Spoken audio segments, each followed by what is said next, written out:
不会讲话不是口才不好，是你思想不够理性体系。这是马云当众教育下属的暴怒时刻，再次向我们展示了情商低究竟会带来怎样严重的后果。我们先来看马云对下属的提问：这块巨大的屏幕是不是没控制成本啊？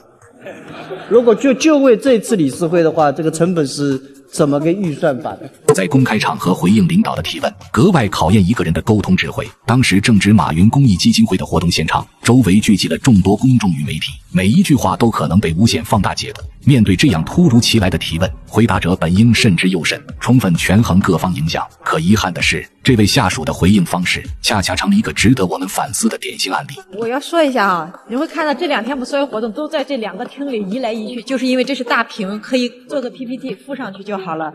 然后呢，这几个场地都是来回复用的，所以我们已经尽最大可能来省了。这位下属回答完之后，自己也尴尬地笑了出来。要知道，这可是在公开场合。慈善活动之所以邀请媒体公开报道，本意就是为了传播公益理念，树立正面积极的社会形象。所以在这种场合发言，核心应该围绕公益价值与社会贡献展开。这位下属的回答或许太过实在，把重点放在了节约成本上。这话放在内部工作会议上完全没问题，可放到对外的公益宣传场合就显得不太合适了。这显然也不是马云当时想要听到的答案。什么叫做可以直接投屏上去？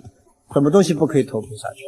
都可以投屏上，大个屏幕难道不能投屏上去？马云脸上虽然还挂着笑容，但明眼人都能看得出来，他此时已经明显生气了。这位秘书长的回应很容易让公众误以为阿里在公益投入上斤斤计较，这一番话一旦被外界解读，意思就成了马总我们考虑得很周到，这块屏幕已经物尽其用，还帮基金会省下了不少开支。这话本身有错吗？其实并没有，甚至还很符合实际情况。问题就出在本该强调情怀与奉献的公益场合，反复谈论省钱，只会让人觉得格局不够，诚意不足，听上去自然格外刺耳。也正因为如此，即便话已经说到这个份上，马云还是觉得必须得再点拨几句，把现场的氛围和基调重新拉回来。该重点讲的没重点讲啊，所以我自己觉得做公益很重要的是唤醒意识，那就是自己表达的能力很重要。马云此时是真的有些不高兴了，话里也带着几分深意。为什么我们说出来的话总容易让别人不舒服？根源就在于我们常常只站在自己的角度思考问题，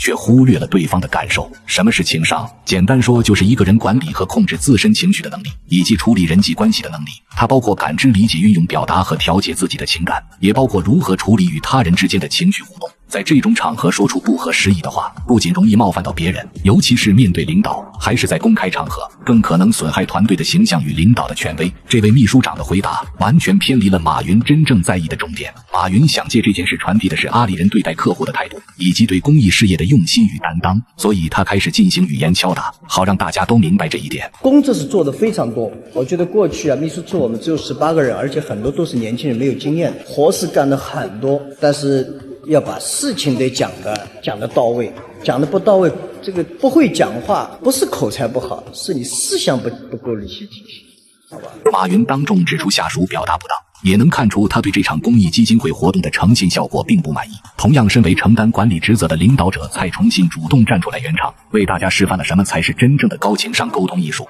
关于这个投屏啊，我阿里 CFO 当了10几年啊，最常问的一句话不是说你省了多少钱，而是这个钱够不够花，是不是应该花啊？在这个屏幕上，我觉得这个屏幕应该去投资的，去花钱的。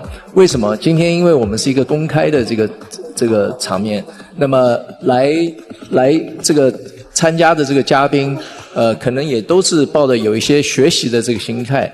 如果这个屏太小的话 ，PPT 看不清楚，大家就学不到东西了。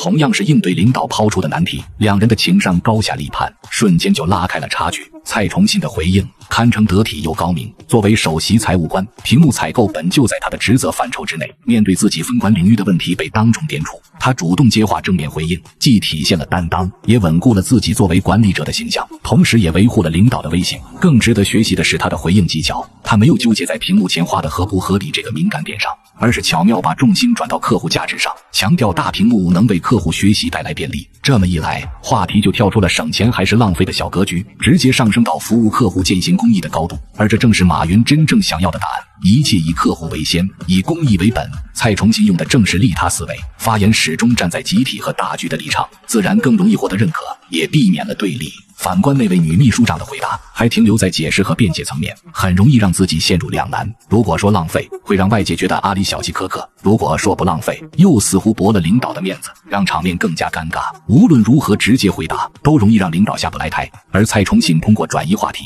既化解了尴尬，又照顾到了领导和在场所有人的感受，这就是高情商最直观的体现。当然，蔡崇信作为 CFO 的身份，也让他在沟通上更有优势。马云也自然给予更多信任与尊重。从马云之后的反应也能看出，这番回应效果堪称完美。